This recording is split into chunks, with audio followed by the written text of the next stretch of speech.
Alléluia. Gloire à Jésus. Gloire à Dieu.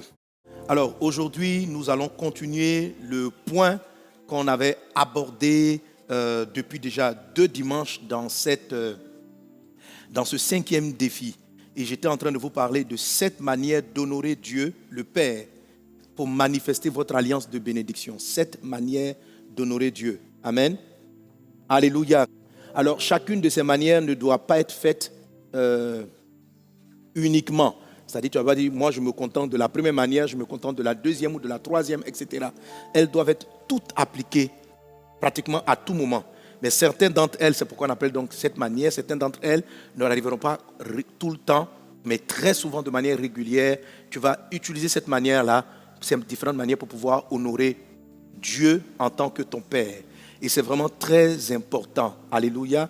Beaucoup de personnes qui me suivent avez donné réellement vous avez donné votre vie à Jésus, mais la façon dont vous vivez votre quotidien n'est pas conforme à la grandeur du Dieu que nous adorons, du Dieu que nous adorons. Comment un chrétien, un fils de Dieu, une fille de Dieu peut se retrouver à vivre en dessous de l'espérance et des promesses que Dieu nous accorde en Jésus-Christ. Je prie dans le nom de Jésus que cette parole que je vais partager avec toi puisse ouvrir tes yeux, que le Saint-Esprit puisse attirer ton attention vers ce que tu dois faire ou ce qui manque à ta vie. C'est vraiment important. Alléluia. Que le nom du Seigneur soit béni. Alors, tu vois, je suis en train de parler de la notion d'honorer. Quelqu'un dit avec moi honorer. J'ai dit 7 manières d'honorer. Quelqu'un dit avec moi honorer. Alléluia. Alors, mon frère, ma soeur, tu dois savoir que la notion de l'honneur est une chose qui est très, très importante dans la parole de Dieu et dans la vie en général. Honorer quelqu'un ou quelque chose, c'est ne pas la mépriser. C'est ne pas la mépriser. C'est ne pas dire c'est du n'importe quoi. Honorer, c'est ne pas banaliser. En règle générale, Dieu demande à ce que toute relation, toute relation que Dieu établit soit tenue en grande estime. Tous les humains doivent avoir de l'honneur. Tu dois respecter ton prochain. Tu dois l'honorer. Alléluia. Alléluia. Mais ce que je t'ai expliqué depuis le dimanche dernier et même avant, c'est que les honneurs varient par rapport au type de relation qu'on entretient avec des personnes. Le type d'honneur va varier. La manière dont tu vas honorer ton patron est différente de la façon dont tu vas honorer Dieu ou la manière dont tu honores ton père et la manière dont tu honores ta mère. Amen. Il y a une manière d'honorer son père et sa mère. Et même dans l'honneur qu'on accorde à ses parents, il y a encore une petite différence. Il y a une façon d'honorer ton ami. Il y a une manière d'honorer ton père et ton frère, tes frères et sœurs de l'église. La façon dont tu leur parles, la considération que tu as pour eux, le type d'attitude que tu as. Il y a une manière d'honorer celui qui est pauvre. Il y a une manière de le faire et il y a une façon de le faire. Et je vous assure que les gens ne s'imaginent pas le nombre de problèmes qu'ils ont dans leur vie parce que quelque part, ils ont déshonoré la loi de l'honneur. Il y a une manière d'honorer. Par exemple, quand vous considérez le mariage, Jésus dit dans le livre de Hébreux chapitre 13, il dit ceci, que le lit conjugal soit honoré par tous, que le mariage soit honoré par tous. C'est-à-dire, quand tu vois un couple marié, quand tu vois des personnes mariées, il y a une façon de faire. Amen. Je vous assure qu'il y a des bonnes sœurs, de bons frères dans le Seigneur qui ont des difficultés dans leur couple parce que, voyant simplement, par exemple, ils ont vu le couple de leur beau-frère, de leur frère, de leur sœur, et ils l'ont méprisé. Ils ont parlé contre l'épouse, ils ont parlé contre leur frère, ils n'ont pas aimé le mariage et ils ont immiscé leurs paroles. Et quand par exemple on est en train de parler du couple de leur frère ou le couple de leur sœur, ils ont des propos mal placés. Genre ma belle-sœur même, genre mon beau-frère, c'est-à-dire tu n'as de lien avec cette dame-là que parce qu'elle s'est mariée avec ton frère, ou tu n'as de lien avec ce monsieur que parce qu'il s'est marié avec ta sœur. Il faut faire très attention que le couple, selon ce que Dieu soit honoré. Le simple fait de déshonorer un foyer, c'est-à-dire de le mépriser, de mal le considérer, fait que certaines faveurs relatives au mariage n'arrivent pas dans ta vie. Certaines faveurs relatives au mariage. Et j'ai vu des personnes comme cela perdent leur capacité d'enfanter parce qu'ils n'ont pas respecté la loi de l'honneur qui est due aux couples, aux autres couples mariés. J'ai vu des personnes rentrer dans des cycles de divorce parce qu'ils ont encouragé un des conjoints à divorcer pour des raisons très personnelles. Parce que la maman est là, elle n'est pas contente, elle estime que sa belle-fille ne lui plaît pas, elle aurait préféré une autre ou une sœur qui n'aime pas la dame avec laquelle son frère s'est marié, qui rentre dans le foyer et qui essaye de les diviser par toutes sortes de paroles et qui encourage la séparation. Tu es en train de déshonorer. La Bible dit que personne ne sépare. Tu comprends ça? Que personne ne sépare ce que Dieu a uni. Il ne s'agit pas simplement d'un couple qui est en train de se désunir. Mais quand Dieu dit que personne ne sépare, ça veut dire toi qui es à l'extérieur là, qui es-tu? Lorsqu'une alliance a été établie par Dieu, qui es-tu pour essayer de t'immiscer et pour briser cette alliance? Je suis en train de dire à quelqu'un que les problèmes que tu as dans ton foyer peuvent venir du manque de loi de l'honneur. Et si tu t'en rends compte, ne sois pas orgueilleux. Humilie-toi, repens-toi de toutes les paroles désobligeantes et méprisantes que tu as lancées à l'endroit d'autres familles et d'autres foyers. Parce que tu ne peux pas t'imaginer que ça aussi ça pourrait t'arriver à toi. Donc il faut vraiment faire attention à la loi de l'honneur. Quelqu'un dit avec moi l'honneur. Je n'entends pas bien ta voix. Quelqu'un dit avec moi l'honneur. Quelqu'un dit avec moi l'honneur. Alléluia. Alléluia. Alléluia. Alors je suis en train de te parler donc de cette fameuse loi de l'honneur dans l'alliance de bénédiction. Tout à l'heure, j'ai fait référence à la bénédiction conjugale. Ce sont des bénédictions. J'ai fait référence même à la bénédiction des affaires. La loi de l'honneur est importante. Amen. Si tu méprises quelqu'un, tu n'honores pas quelqu'un qui travaille et qui obtient les moyens, et puis tu t'assois derrière ta télévision en train de critiquer. Lui là, c'est un voleur. Oh, il n'a pas volé. Tu déshonores le fruit du travail. Tu déshonores le fruit du travail.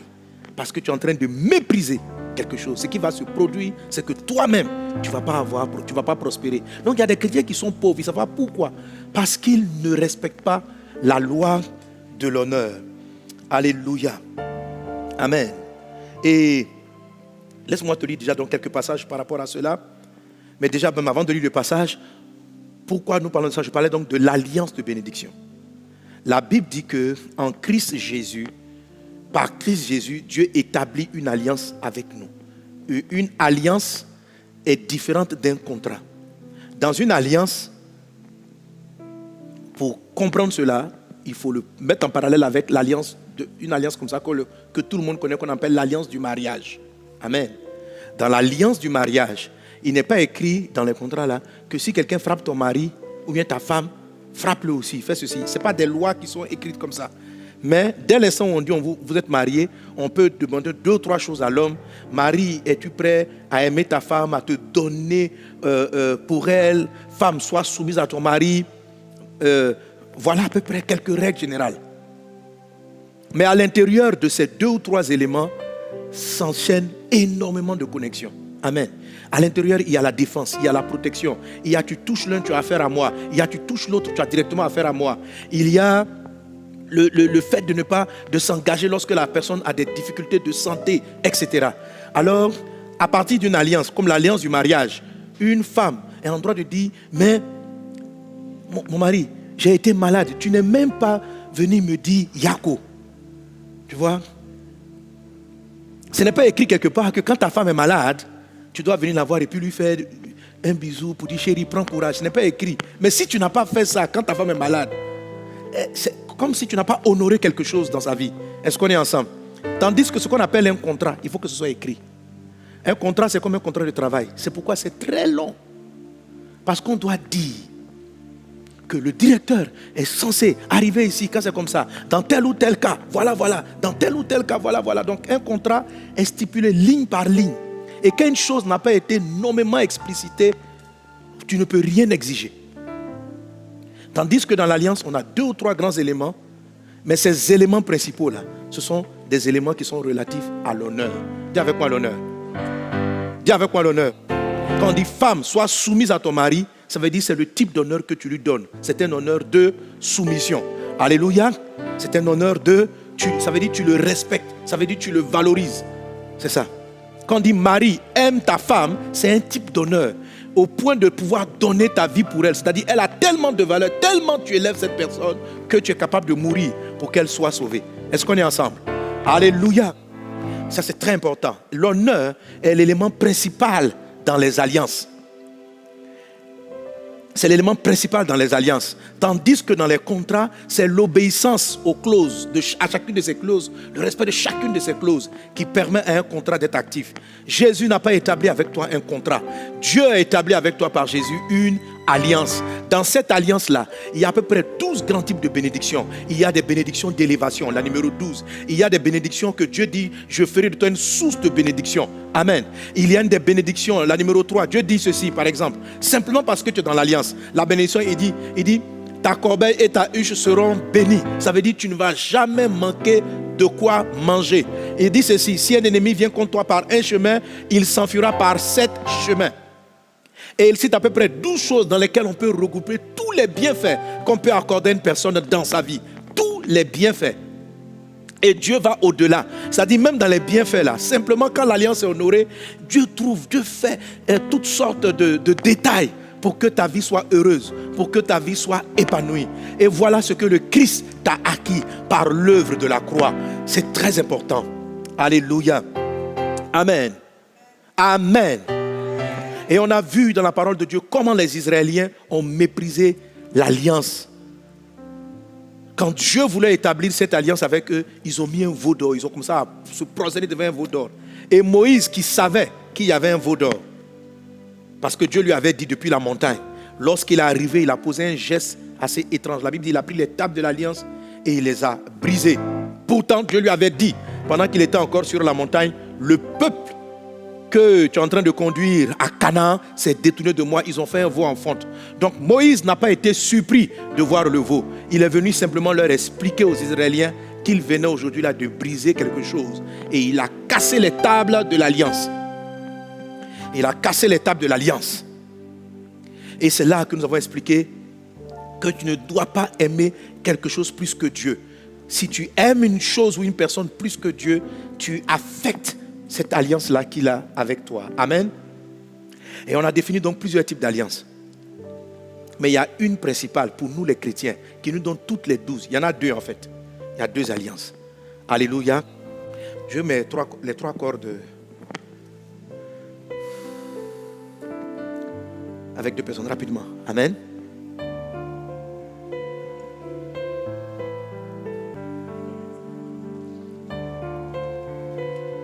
Voilà. Amen. Alléluia. Amen. Donc te voilà. Lucas, c'est toi qui es moi. Amen. Faut toujours. Donc, ces cordes-là sont des connexions. Au travers de ces cordes, Dieu se connecte à toi.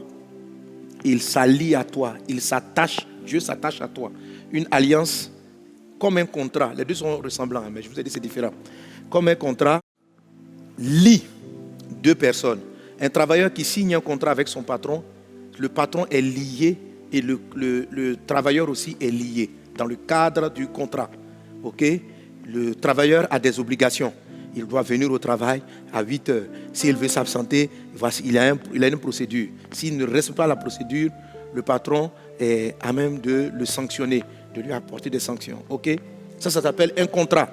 Et le contrat, ça fait une affaire, ça vous met dans une relation de Dieu comme étant le patron et vous comme étant un employé. Ok? Ça, c'est ce premier truc-là. Lui, il n'est pas intéressant. Jésus ne veut pas ça pour toi. Il ne veut pas établir un contrat avec toi. Amen.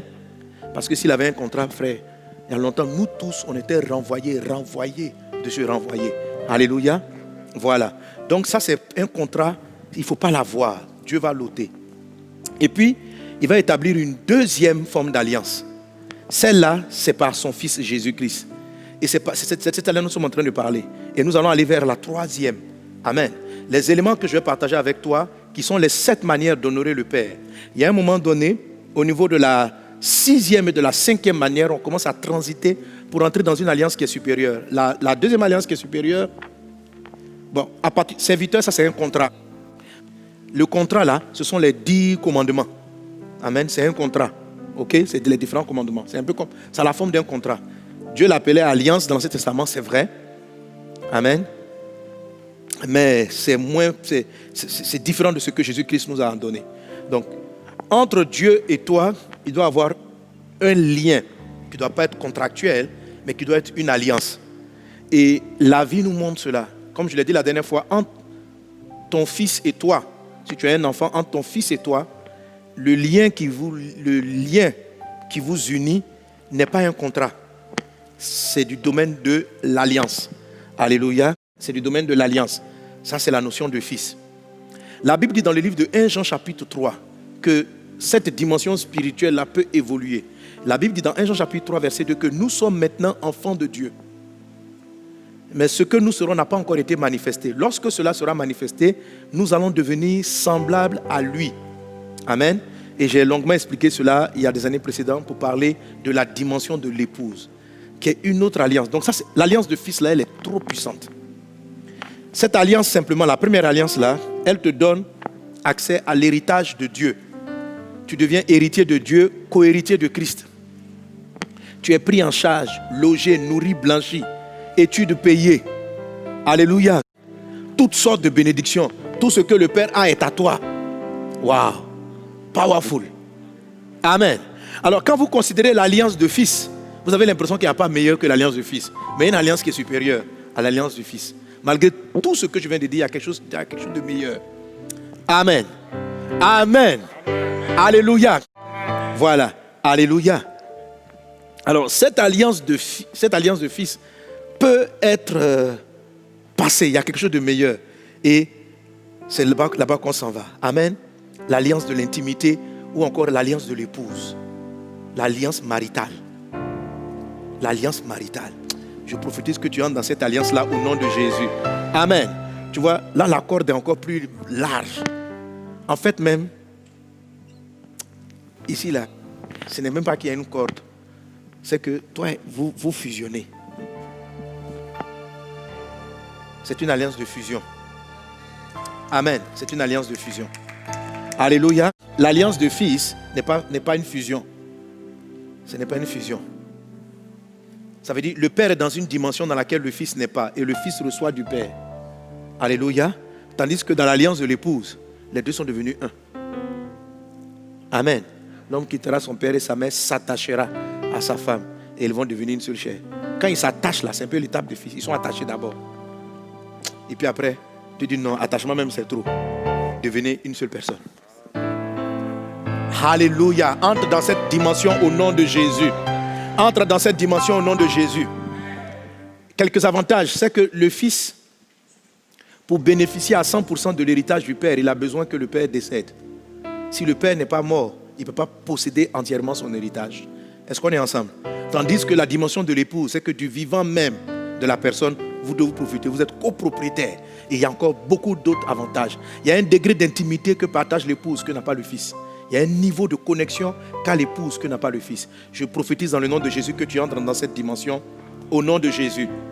Mais la Bible dit, nous sommes maintenant enfants de Dieu. Et ce que nous serons n'a pas encore été manifesté. Pour arriver jusqu'à ce niveau-là avec Dieu, il faut honorer pleinement ton alliance de fils avec ton Père. Amen. Alors, ce n'est pas parce que tu es devenu enfant de Dieu que tu vas jouir, même si tu les possèdes, que tu vas jouir de tout ton héritage de faveur, de grâce et de bénédiction. Amen. La chose est à toi, mais tu peux ne pas l'utiliser. Le téléphone peut être à moi, mais je peux ne pas l'utiliser. En tant que fils, tu as reçu, mais tu peux ne pas l'utiliser. Tu as reçu la santé, mais tu peux ne pas l'utiliser. Tu as reçu la promotion, mais tu peux ne pas l'utiliser. Tu as reçu l'élévation, mais tu peux ne pas l'utiliser. Tu as reçu la victoire sur tes ennemis, mais tu peux ne pas l'utiliser. Tu peux ne pas en jouir. Qu'est-ce qui amène un fils né de nouveau à ne pas jouir de toute la valeur de son héritage qui se trouve dans l'alliance? C'est ce que la Bible dit dans le livre de Éphésiens chapitre 6 à partir du verset 1. C'est encore la loi de l'honneur. Il dit ceci. Amen. Enfants, obéissez à vos parents selon le Seigneur, car cela est juste. Et puis il dit, honore ton père et ta mère, c'est le premier commandement avec une promesse. Amen. Afin que tu sois heureux et que tu vives longtemps sur la terre. Afin que tu sois heureux et que tu vives longtemps. Donc, ici le passage ne remet pas en cause que Dieu soit ton Père.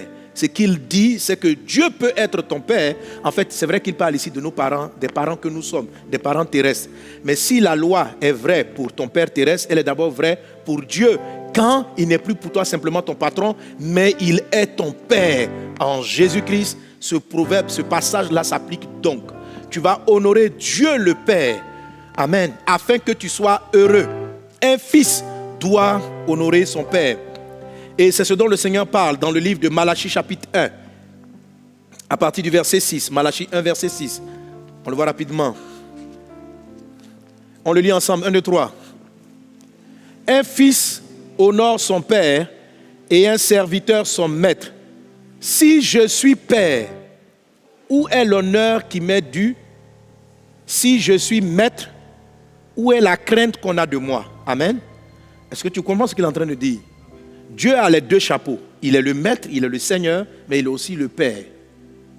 Dans ce passage, il montre clairement qu'il y a différentes manières d'honorer selon la personne qu'il est. Il dit ceci: un fils honore son père et un serviteur son maître. Parce que même si nous sommes fils de Dieu, nous demeurons tout de même serviteurs de Dieu. Amen. Un peu comme si un fils travaillait dans l'entreprise de son papa. Alléluia. Donc son papa, qui est le patron, a deux statuts pour lui. Il a le statut de patron et il a le statut de père. Alors on me ramène le texte. La Bible dit: un fils honore son père et un serviteur son maître. Si je suis père, si je suis vraiment ton père, où est l'honneur qui m'est dû? Si je suis maître, où est la crainte qui m'est due? Ça veut dire quoi? Qu'au père, on doit l'honneur et au maître, on doit la crainte. Si je suis père, où est l'honneur? Si je suis maître, où est la crainte? Amen. Amen. Dieu a les deux chapeaux. En tant que créateur et en tant que notre Seigneur et notre Seigneur, nous lui devons de la crainte. C'est la façon dont nous l'honorons. L'honneur que tu as de Dieu le Créateur, c'est la crainte, le respect. Mais l'honneur que tu dois avoir vis-à-vis du Père est très spécifique. C'est pour dire qu'il y a différentes formes d'honneur et il ne faut pas les mélanger. Alléluia. Ce qui te fait vivre de tout l'ensemble des 12 bénédictions, l'alliance de bénédictions, c'est l'honneur en tant que Père. Dieu dit: honore ton père et ta mère, afin que tu sois heureux. Ça veut dire tes parents là, il faut les honorer comme étant des parents. Un jour, Jésus est arrivé dans un endroit, dans son propre village. Il n'a pas pu faire beaucoup de miracles. La Bible dit qu'il n'a guéri, il n'a pas fait de prodiges, il a guéri quelques personnes seulement. Qu'est-ce que la Bible disait? La Bible dit que la population qui s'y trouvait avait les propos du genre: n'est-ce pas le fils de Marie? N'est-ce pas Joseph son papa? Quand vous lisez ce que la population disait là, la population n'a rien dit de mal. Elle n'a pas insulté Jésus. Elle n'a pas généré, elle n'a rien dit de mauvais contre Jésus. Juste que elle ne l'a pas honoré comme Seigneur. Ils ne l'ont pas reconnu comme Seigneur. Ils l'ont juste reconnu comme le fils de Marie. Donc, en tant que quelqu'un avec qui ils ont grandi, ils lui ont donné la considération du statut qu'il lui donnait. Or, dans le statut de la divinité, l'honneur qu'on doit est différent. Il y a une manière dont tu respectes tes camarades de quartier. Et il y a une manière dont tu respectes ton père, ta mère, le Seigneur, etc. Tu vois, mon ami, je reviens là-dessus, j'insiste. Parce que nous croyons que respecter, c'est respecter. Ce n'est pas pareil. Alléluia. Bien parler à tout le monde, ça veut dire qu'il n'y a pas de... Ce n'est pas vrai. Tu peux être là devant Dieu et puis bien parler, et puis bien prier. Et puis Dieu va dire que tu ne l'as pas honoré. Parce que les propos que tu as tenus, la façon dont tu t'es exprimé, c'est une manière dont on parle à son ami. Pour ton ami, c'est du respect. Mais pour ton père, ce n'est pas du respect. Je t'explique longuement que tu peux honorer et la personne, tu peux honorer à ta manière et la personne, ou dans le système spirituel, ça va être interprété comme étant du déshonneur. Alléluia. Un ami, viens. Un ami, tu viens comme ça. C'est du respect. Oh là là. Non, mon frère, tu vois, ça, c'est un ami. C'est un ami. Mais on ne fait pas ça à son papa. On ne fait pas ça à son papa.